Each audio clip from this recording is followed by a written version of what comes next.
Der Klimawandel bedroht den Wasserhaushalt in unseren Alpen. Mit wärmeren Temperaturen schmelzen unsere Gletscher und immer öfter bleibt der Schnee aus. Die Konsequenz? Wir erkennen eine deutliche Zunahme in Extremereignissen, sowohl in extremen Niederschlägen als auch in länger anhaltenden Trockenphasen.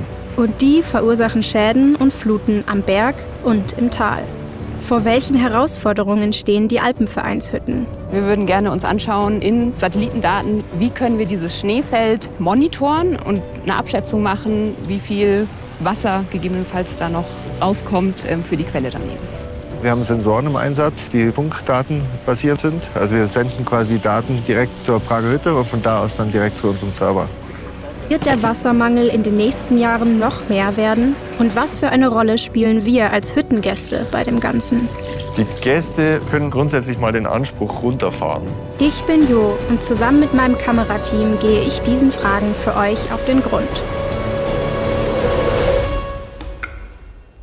Heute bin ich im Nationalpark Hohe-Tauern unterwegs, genauer gesagt am Groß-Venediger, einem der bekanntesten Hochtourenziele der Alpen.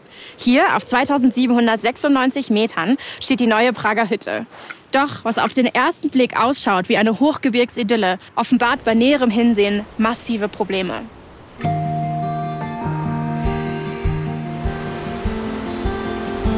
Für Bergsteigende markiert die neue Prager Hütte einen idealen Ausgangspunkt für Touren auf den Groß-Venediger und die umliegenden Gipfel über das Schlafenkäs.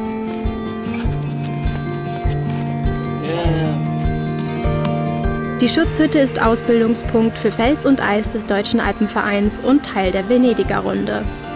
Hier oben konnten zum Zeitpunkt der Eröffnung 1904 nur 37 Personen übernachten. Mittlerweile hat die Hütte im Sommer Platz für insgesamt 84 Gäste pro Nacht. 2024 gab es hier oben 2900 Übernachtungen von der Saisoneröffnung im Mai bis zum 15. August. Danach war aber abrupt Schluss. Denn auch hier oben hat der Klimawandel seine Spuren hinterlassen. Letztes Jahr hieß es schon Anfang August vorzeitiges Saisonende. Genauso auch im August 2023 und im Jahr davor. Jedes Jahr hat das Wasser nicht mehr gereicht, um den Betrieb aufrechtzuerhalten. Nur 2 Monate anstatt 4 geöffnet. Für die Hüttenwirtsleute und die Gäste ein harter Verlust. Touren mussten umgeplant oder abgesagt werden und für die Hüttenwirtsleute ging es deutlich eher als geplant wieder zurück ins Tal. Aber wenn ich mich jetzt hier so umschaue, höre ich sprudelndes Wasser und hinter mir thront ein großer Gletscher. Wie kann denn das sein, dass hier oben das nutzbare Wasser ausgeht?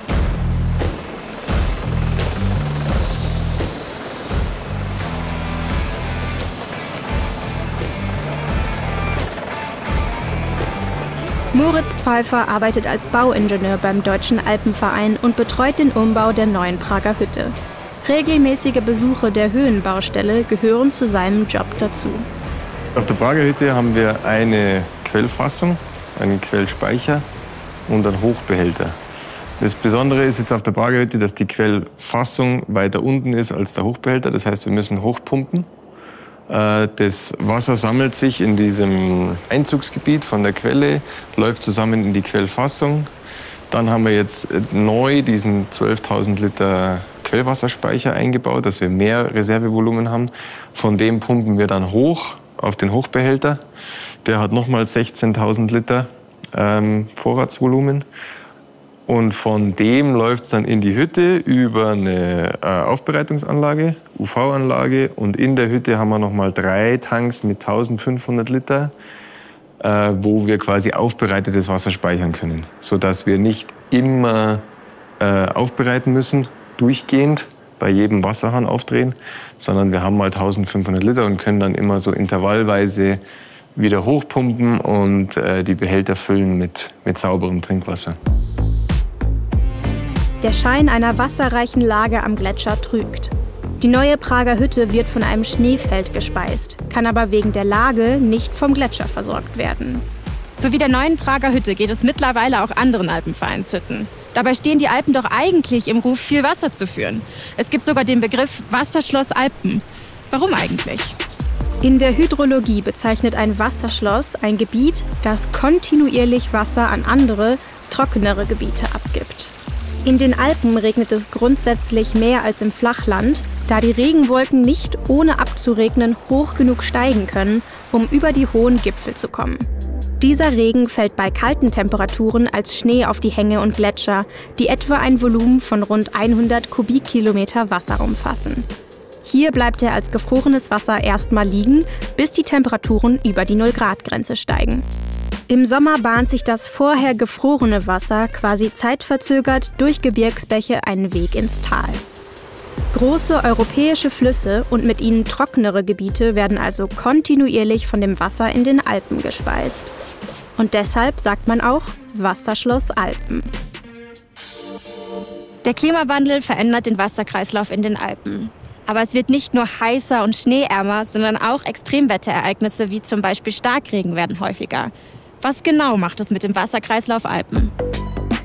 Dr. Ralf Ludwig ist Professor für angewandte physische Geographie und Umweltmodellierung an der Ludwig-Maximilian-Universität in München. Dort modelliert und analysiert er Folgen des Klimawandels auf den Wasserhaushalt und entwickelt darauf aufbauend auch Anpassungsstrategien. Was für Veränderungen im Wasserkreislauf der Alpen sieht man denn jetzt schon durch den Klimawandel?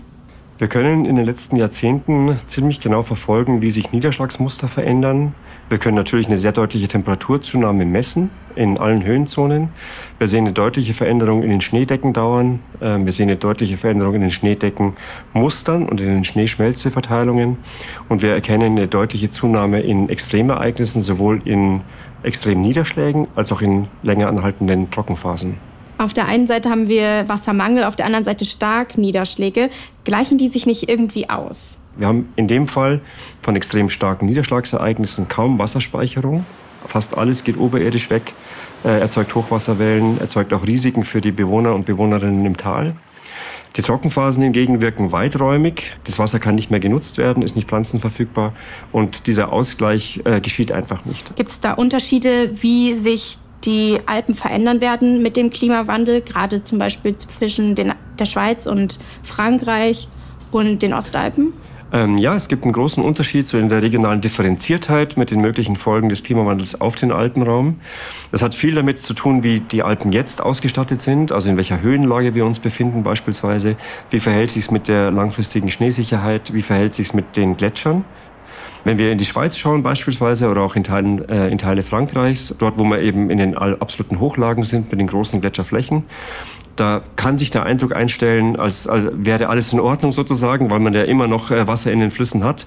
Aber die Situation ist im Grunde die gleiche, nur sie tritt halt eben später ein. Und was uns die Projektionen so erwarten lassen, ist, dass die inneralpine Trockeninsel, also auch der Bereich, der jetzt schon verhältnismäßig niederschlagsarm ist, dass der wahrscheinlich weiterhin an Niederschlagswasser einbüßen wird, während die Randlagen, also speziell der Alpen-Nordrand, also auch bei uns auf der bayerischen Seite beispielsweise, oder eben auch der norditalienische Raum, dass dort die extremen Niederschlagsereignisse deutlich zunehmen werden.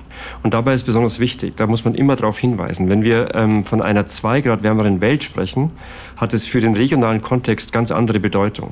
Ja? Bei uns zum Beispiel im Nordraum der Alpen oder in den Alpen würden 2 Grad globale Temperaturerhöhung ungefähr 3,5 bis 4 Grad lokale Temperaturerhöhung bedeuten. Was für Konsequenzen hat das jetzt genau für die Flussökosysteme zum Beispiel in den Alpen?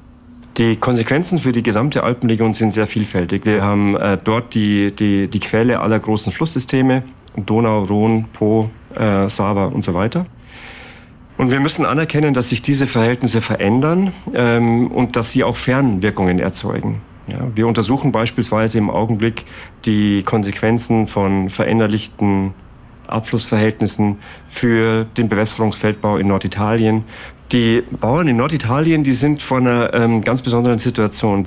Der Fluss Po, ein wirklich mächtiger Fluss, Entwässerungsfluss der Alpen, ist in großen Teilen für die Wasserversorgung der Region, zum Beispiel der Lombardei, aber auch dem Piemont, vor allen Dingen der Emilia-Romagna, zuständig. Und der gesamte Bewässerungsfeldbau ist auf dieses Wasser angewiesen. Kann man das irgendwie vorhersagen? Man ist im Dialog mit den Akteuren, mit den Stakeholdern, in dem Fall mit den Landwirten beispielsweise, und versucht mit denen gemeinsam Anpassungsstrategien zu entwickeln, die also sowohl für den Fall zunehmender Trockenheit als auch für den Fall von zu viel Wasser die geeigneten Maßnahmen möglichst schnell umsetzen lassen, damit man sich auf solche Eventualitäten gut vorbereiten kann.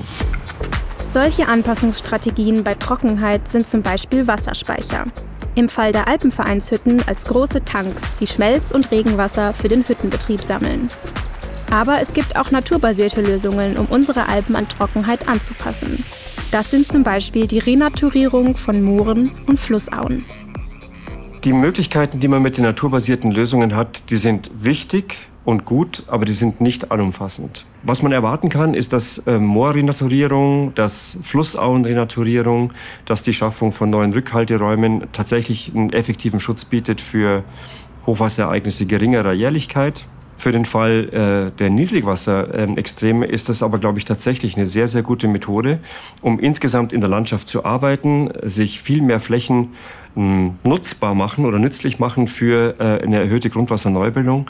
Und das gelingt nur, wenn man mit möglichst viel Fläche arbeitet, wenn man Drainagen entfernt, wenn man Versickerung zulässt, wenn man eben ein großes Augenmerk darauf richtet, die Räume aus Landwirtschaft, Forstwirtschaft, aber eben auch aus Siedlungsbereichen so durchlässig wie möglich zu machen, um eben Wasser in der Landschaft zu halten.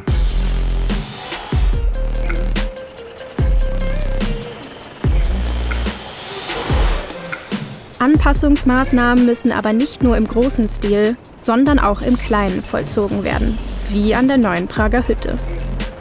Du hast mir eben schon von dem Tank erzählt. Was gibt es denn noch für andere Umbaumaßnahmen, die ihr hier gerade oben umsetzt? Neben dem Tank unten ist die größte Baumaßnahme die Trockentoiletten, weil die Toiletten sind die größten Wasserverbraucher mit 10 bis 12 Liter pro Spülung. Und wir müssen den Wasserverbrauch natürlich auch reduzieren.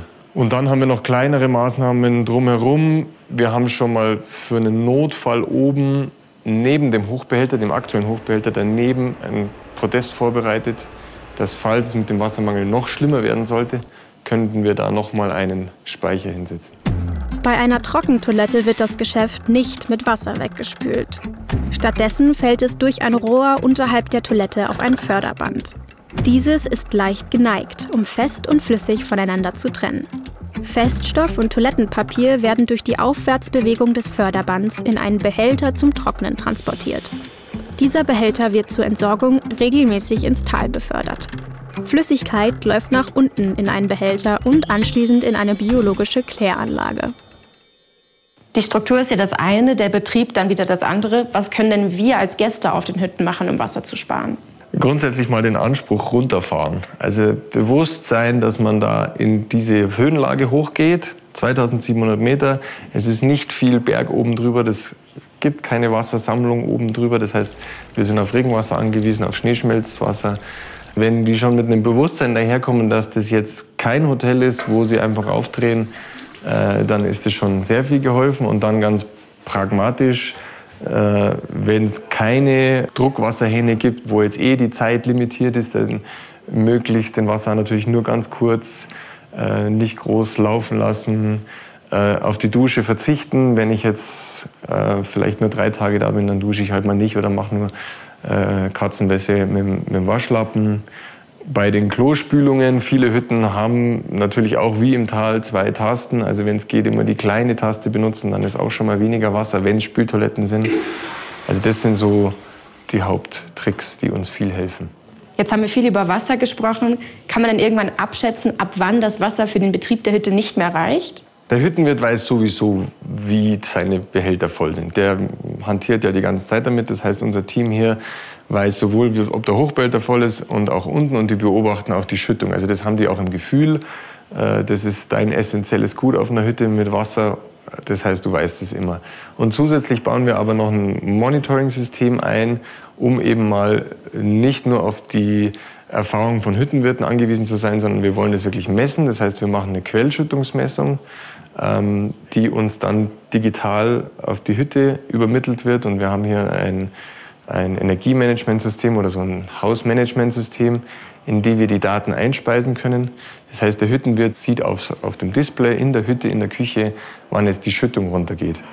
Er kann es natürlich am Wetter auch absehen. Also der weiß ganz genau, wenn das Wetter jetzt 3-4 Wochen schön war, dann ist einfach kein Regen da gewesen. Das heißt, der Speicher, die Schüttung wird runtergehen. Aktuell haben wir 2,5 Kubikmeter, das sind 2500 Liter am Tag Verbrauch. Und da kommen wir jetzt nur 10-12 Tage weit. Und so lang kann es natürlich schon sein, dass es einmal nicht regnet. Und das müssen wir überbrücken können. Das heißt, wir müssen den Verbrauch runterfahren auf 1000 Liter Und wenn wir dann 30.000 Liter Speicher haben, dann kommen wir fast über einen Monat. Und das wäre so das Ziel, weil einen Monat zu überbrücken, da wird es dann hoffentlich wieder regnen. Weil sonst haben wir andere Probleme jetzt. An der neuen Prager Hütte wird dieses Thema direkt vor Ort erforscht. Deshalb sind zeitgleich mit uns mehrere Gruppen hier oben, die in den kommenden Tagen unterschiedliche Forschungsprojekte durchführen werden.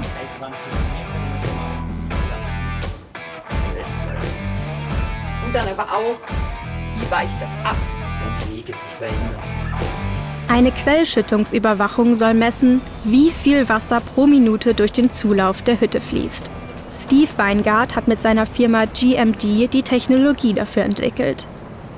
Wir haben Sensoren im Einsatz, die funkdatenbasiert sind. Also wir senden quasi Daten direkt zur Prager Hütte und von da aus dann direkt zu unserem Server. Okay, und die erfassen was für Sachen, die Sensoren?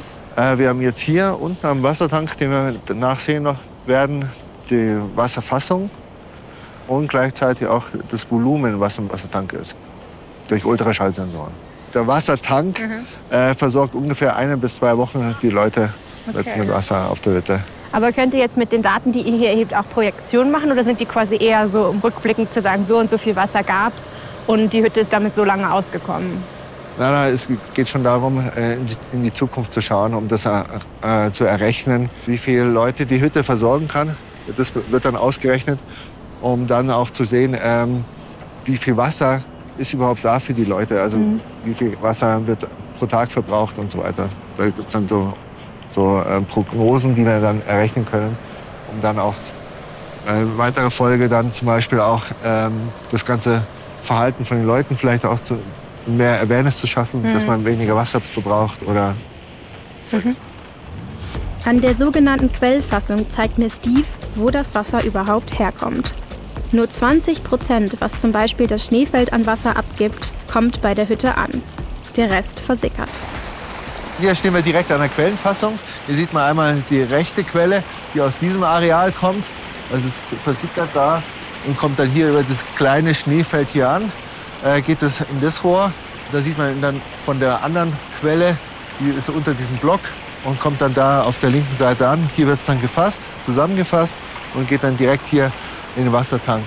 Das ist ja jetzt nicht mal ganz so viel Schnee da. Wo kommt denn das Wasser her? Ist das alles noch der schmelzende Schnee vom letzten Wochenende? Ja, es hat gestern ein bisschen geregnet, aber es ist auch noch so ein bisschen der Schnee von der letzten Woche da. Also dieses Jahr war relativ wenig Schnee zu Beginn. Daher haben wir dieses Jahr relativ wenig Wasser. Letztes Jahr war es deutlich mehr und wir sind jetzt dieses Jahr ungefähr 6 Wochen voraus mit der Schneeschmelze. Für dieses Jahr haben wir relativ wenig Wasser. Global haben. Das heißt, egal, Dr. Celia Baumhofer vom Deutschen Zentrum für Luft- und Raumfahrt vermisst mit Satellitendaten das Schneefeld, das die Quellfassung speist. Wir beschäftigen uns mit Erdbeobachtung und wie wir diese nutzen können, um Gebirgsregionen besser verstehen zu können. Und uns interessiert eben das Schneefeld dort hinten, das die Quelle speist. Und wir würden gerne uns anschauen in Satellitendaten, wie können wir dieses Schneefeld monitoren und eine Abschätzung machen, wie viel Wasser gegebenenfalls da noch rauskommt für die Quelle daneben. Ist es für aktuelle Daten oder sind es auch für Projektionen, dass ihr in die Zukunft schauen könnt? Also das Ziel wäre erstmal, wir werten alle Daten aus, die es gibt aus der Vergangenheit. Gute Daten haben wir seit ungefähr 1985. Also wir können schon 40 Jahre Zeitreihe nutzen, wenn die Auflösung gut genug ist. Uns anschauen, ab wann war der Zeitpunkt, wo kein Schnee mehr vorhanden war.